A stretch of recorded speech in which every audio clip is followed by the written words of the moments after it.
আসসালামু আলাইকুম। Cooking বাওয়ার by আয়েশায় আপনাদের স্বাগতম। আজকে থাকছে রাঁধুনি রেডিমিক্স কাচ্চি বিরিয়ানির মশলা দিয়ে কাচ্চি রান্না। কাচ্চি রান্না করতে গেলে কিন্তু মোটামুটি সবাইকেই ঝামেলায় পড়তে হয়, কিন্তু এভাবে কাচ্চি রান্না করলে 100% গ্যারান্টি দিয়ে বলতে পারি কোনো রকমের ঝামেলায় পড়বেন না, আর স্বাদের দিক থেকে তো কোনো অংশেই কম না। আমি নিজেও জানতাম না রাঁধুনি রেডিমিক্স কাচ্চি বিরিয়ানির মশলা দিয়ে কাচ্চি যে এতটা অসাধারণ লাগবে। চলুন রেসিপিতে চলে যাই। এখানে আমি 1 প্যাকেট রাঁধুনি রেডিমিক্স কাচ্চি বিরিয়ানির মশলা নিয়ে নিয়েছি। মশলাটা একটু বের করে দেখি কি কি ভিতরে আছে। প্যাকেটের ভিতরে 2 প্যাকেট মশলা আছে। 1 প্যাকেটে হলো গুঁড়া মশলা, আরেক প্যাকেটে হলো গোটা মশলা। 2টা প্যাকেটই আমাদের লাগবে আজকের কাচ্চি রান্নায়।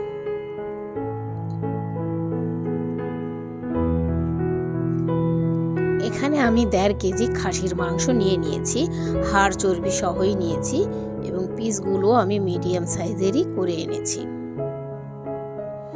পিসগুলো বেশি বড়ও করিনি, ছোটও করিনি, আপনারা চাইলে আরেকটু পিসগুলো বড় বড় করে নিতে পারেন। কাচ্চি বিরিয়ানির মাংসগুলো কিন্তু একটু বড় বড়ই থাকে। এখানে 4টা তেজপাতা, 4টা দারচিনি, 4টা এলাচ, 1 চা চামচ কাবাব চিনি অ্যাড করে নিলাম। 1 টেবিল চামচ আদা রসুন পেস্ট, 2 টেবিল চামচ পেঁয়াজ বাটা,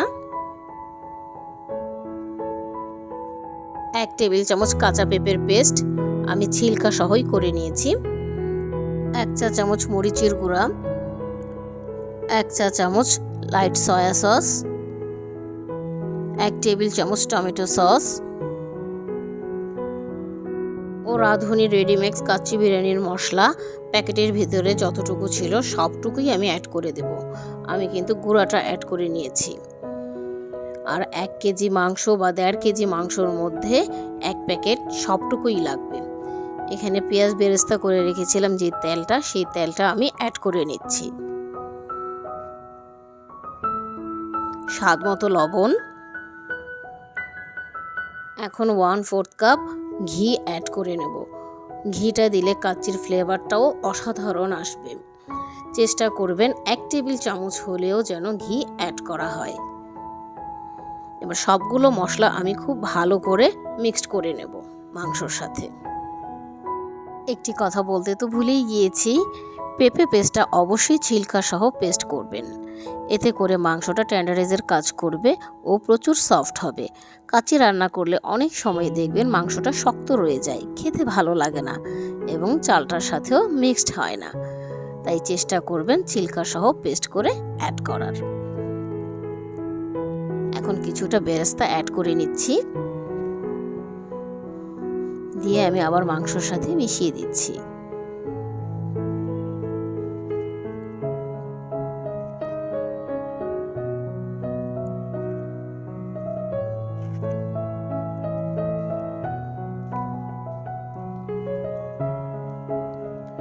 টক দইটা আমি দিতে ভুলে গিয়েছিলাম, প্রথমেই অ্যাড করে নেওয়াটা উচিত ছিল। এখন দিয়ে দিচ্ছি, দিয়ে আমি আবার মাংসটাকে আবার ভালো করে মেখে নিচ্ছি।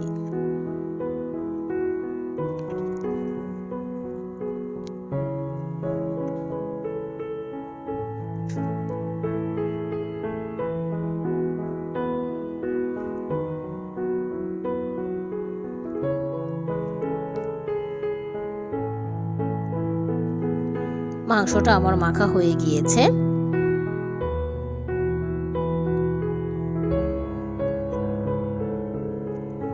এখন আমি একটা কয়লা জ্বালিয়ে নিয়েছি একটা স্টিলের বাটিতে এবং কয়লাটাকে ভালো করে একটু জ্বালিয়ে নিচ্ছি এবং একটু তেল দিয়ে স্মোকি ফ্লেভারটা দিয়ে দিচ্ছি।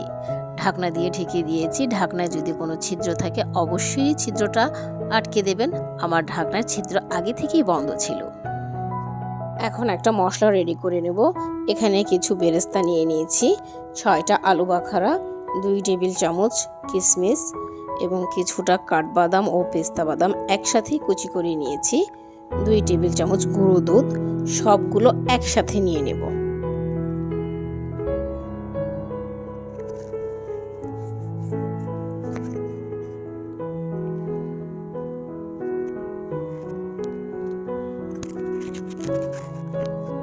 1 টেবিল চামচ ঘি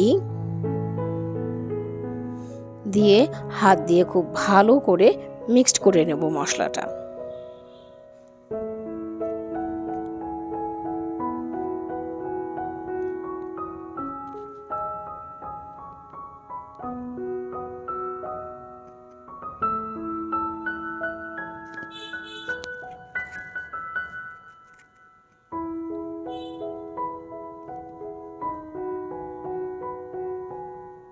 মশলাটা আমার মিক্সড হয়ে গিয়েছে। মশলাটা আমি সরিয়ে নিচ্ছি। মাংসটা যে আমি 1 ঘন্টা ম্যারিনেট করে রেখেছিলাম, সেই মাংসটা থেকে এখন আমি কয়লাটা আগে তুলে নেব।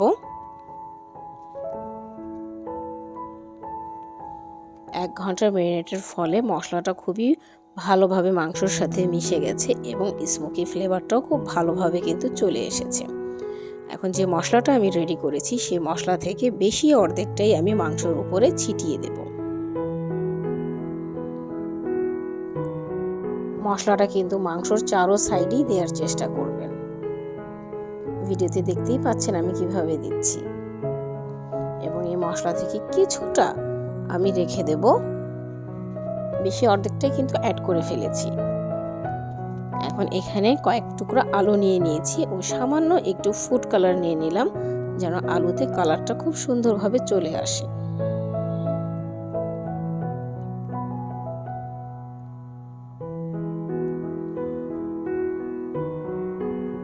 আলুটা আমার মিক্সড হয়ে গিয়েছে। এখন আমি 1 টুকরো করে চারো সাইডেই বিছিয়ে দেব।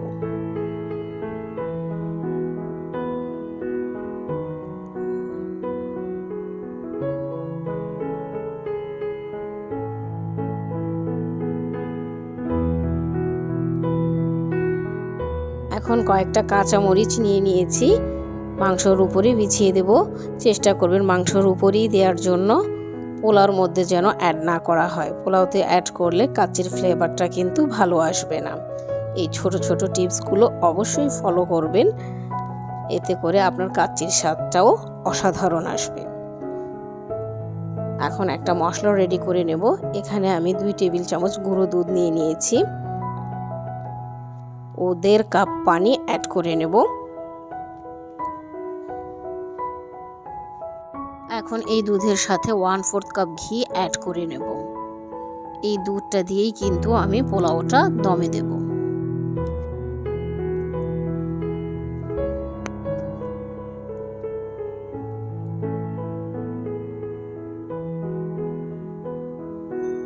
খুবই ভালো করে মিশিয়ে নিলাম।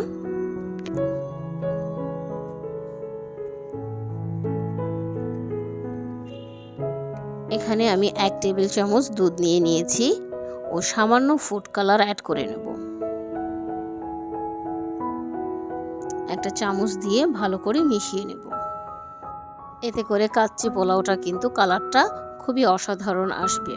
পোলাওটা দমে দেওয়ার আগে এই স্টেপগুলো সবার আগে রেডি করে ফেলতে হবে। এখানে আমি 1 কেজির বাসমতি চালের প্যাকেট নিয়ে নিয়েছি। আমি এই ব্র্যান্ডের নিয়েছি, আপনারা যে কোনো ব্র্যান্ডের নিতে পারেন। আমি এখানে 1 কেজি চাল পুরোটা রান্না করব না, আমি এখানে 3 পা চাল নিয়ে নিয়েছি, মানে আমি 1 পা চাল এখান থেকে সরিয়ে নিয়েছি।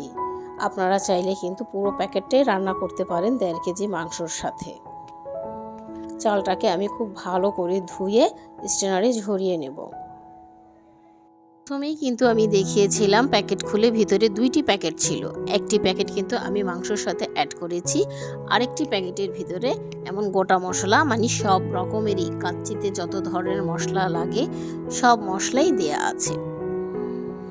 দেখেন শাহি জিরা, এলাচ, লং, কাবাব চিনি, তেজপাতা, দারচিনি, এলাচ সবই আছে।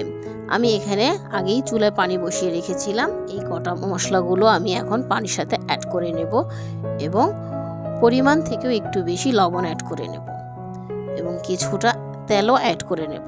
তেলটা অ্যাড করলে পোলাওটা কিন্তু ঝরঝরে হবে। চালটা যে ধুয়ে রেখেছিলাম সেই চালটাও আমি অ্যাড করে নেব। আমি চালটা আগে থেকে ভিজিয়ে রাখিনি। একটু নেড়ে দেব। গরম পানির মধ্যে চালটা দিলে কিন্তু চালটা একটু লেগে আসে, যেন লেগে না যায়, তাই আমি চালটা একটু নেড়ে দেব। চালটা আমি ঘড়ি ধরে 5 থেকে 6 মিনিট বয়েল করেছি। এখন আমি চালটা নামিয়ে ফেলবো। মাংসটা যে রেডি করে রেখেছিলাম সেই মাংসের উপরে আমি একটা স্ট্রেনার দিয়ে চালগুলো তুলে তুলে মাংসের উপরে দিয়ে দিব। আমি কিন্তু পানিটা ঝরাইনি, পানি থেকে ঝরিয়ে ঝরিয়ে চালটাকে উঠাচ্ছি। এতে করে চালের সাথে যতটুকু পানি আসবে হালকা।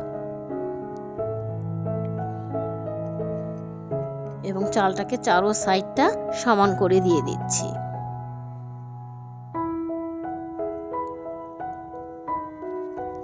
আগে যে মশলাটা রেডি করেছিলাম সেখানে যে কিছুটা মশলা আমি রেখেছিলাম সেটা এখন আমি চালের উপরে অ্যাড করে নেব।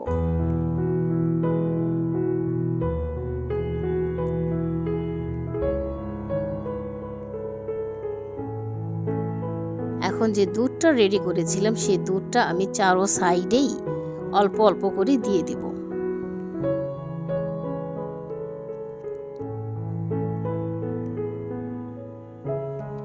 এবং যে জর্দা রংটা দিয়ে আমি রেডি করেছিলাম দুধ দিয়ে, সেটাও আমি অল্প অল্প করে চারো সাইডে একটু একটু করে দিয়ে দেব। এতে করে কাচ্চির কালারটাও খুব ভালো আসবে। ভিডিওতে দেখতেই পাচ্ছেন আমি কিভাবে অ্যাড করছি।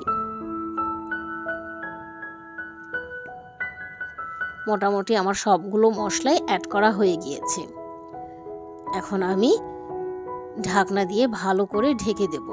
ঢাকনার মধ্যে যদি কোনো রকমের ছিদ্র থাকে সেটা আগে থেকেই বন্ধ করে দেবেন। আমার ঢাকনার ছিদ্রটা কিন্তু বন্ধ করে দেয়া আছে। আমার এই ঢাকনা থেকে কোনোভাবেই ভাপ বের হবে না, তাই আমি আটা দিয়ে সিল করিনি। আপনাদের ঢাকনা থেকে যদি ভাপ বের হয়ে যায় অবশ্যই আগে আটা দিয়ে সিল করে নেবেন। এখন আমি চুলাটা জ্বালিয়ে দেব এবং 10 মিনিট হাই হিটে এভাবেই রাখবো। দেখেন ঢাকনার উপর থেকেই বোঝা যাচ্ছে কি পরিমাণ পোলাওতে ভাপ চলে এসেছে। এখন আমি অন্য চুলায় আগে থেকে একটা তাওয়া বসিয়ে নিয়েছিলাম। তাওয়াটা খুবই গরম করে নিয়েছি এবং চুলার আঁচটাও একেবারেই লোতে করে নিয়েছি। এখন পাতিলটা আমি ওই চুলায় বসিয়ে দেব। এভাবে 45 মিনিট দমে রাখবো। ফিরে এলাম 45 মিনিট পর। দেখেন পোলাওটা কিন্তু আমার একেবারেই রেডি। কাচ্চি বিরিয়ানিটা কিভাবে বুঝবেন নিচে পানি আছে কিনা? এখন একটা কাঠের খুন্তি আমি পোলাওর ভিতরে ঢুকিয়ে দেব এবং একটু নেড়ে তুলে নিয়ে আসবো। দেখব কাঠিতে পানি লেগে আছে কিনা। যদি লেগে থাকে তাহলে আরও 5-6 মিনিট দমে রেখে দেবেন। এতে করে পানিটা টেনে যাবে। আমার এখানে মোটেও পানি নেই, তার মানে আমার পোলাওটা একেবারেই রেডি। আমি 2-1 জায়গায় ঢুকিয়ে দেখিয়েছি, ভিডিওতে দেখতেই পাচ্ছেন। একটু নেড়ে দেখাচ্ছি। দেখেন পোলাওটা কতটা ঝরঝরে হয়েছে এবং কতটা পারফেক্ট হয়েছে। একটা চালও কিন্তু ভাঙিনি এবং কতটা সুন্দরভাবে সিদ্ধ হয়ে গিয়েছে। ভিডিওতে দেখে বোঝাই যাচ্ছে কতটা ঝরঝরে হয়েছে। এভাবে কাচ্চি বিরিয়ানি রান্না করলে আশা করি ফেল হবেন না। চেষ্টা করেছি প্রত্যেকটা স্টেপ দেখানোর জন্য। আমি একটা চামচের সাহায্যে মাংস এবং পোলাওটা একসাথে মিশিয়ে নিচ্ছি। দেখেন মাংসটা দেখেই বোঝা যাচ্ছে কতটা জুসি হয়েছে। আমি একটা প্লেটে সার্ভ করে আপনাদের দেখাচ্ছি। আর স্বাদের দিক থেকে তো কোনো অংশেই কম হয়নি। ফিরে এলাম একটা প্লেটে সার্ভ করে। একটা চামচের সাহায্যে দেখাচ্ছি। দেখেন পোলাওর কালারটা কতটা সুন্দর হয়েছে এবং কতটা ঝরঝরে হয়েছে। একটা চালের সাথে কিন্তু আরেকটা চাল লেগে নেই। একটা মাংস তুলে দেখাচ্ছি, মাংসটা যে কতটা সফট হয়েছে। দেখেন অল্পতেই মিশে গেছে। কাচ্চিটা যে এতটা পারফেক্ট এবং এতটা অসাধারণ হবে এটা আমি নিজেও বুঝতে পারিনি। আশা করি আমার রেসিপিটা আপনাদের কাছে ভালো লেগেছে। ভালো লেগে থাকলে লাইক, কমেন্ট ও শেয়ার করে দেবেন। ও এখনও যারা আমার চ্যানেলটি সাবস্ক্রাইব করেননি এখনই করে ফেলুন এবং পাশে থাকা বেল আইকনটি প্রেস করে ফেলুন যেন আমার ভিডিও নোটিফিকেশন সবার আগে আপনার কাছে পৌঁছে যায়। আজ এই পর্যন্তই। আবার দেখা হবে নতুন কোনো রেসিপির সাথে। সবাই ভালো থাকবেন। আল্লাহ হাফেজ।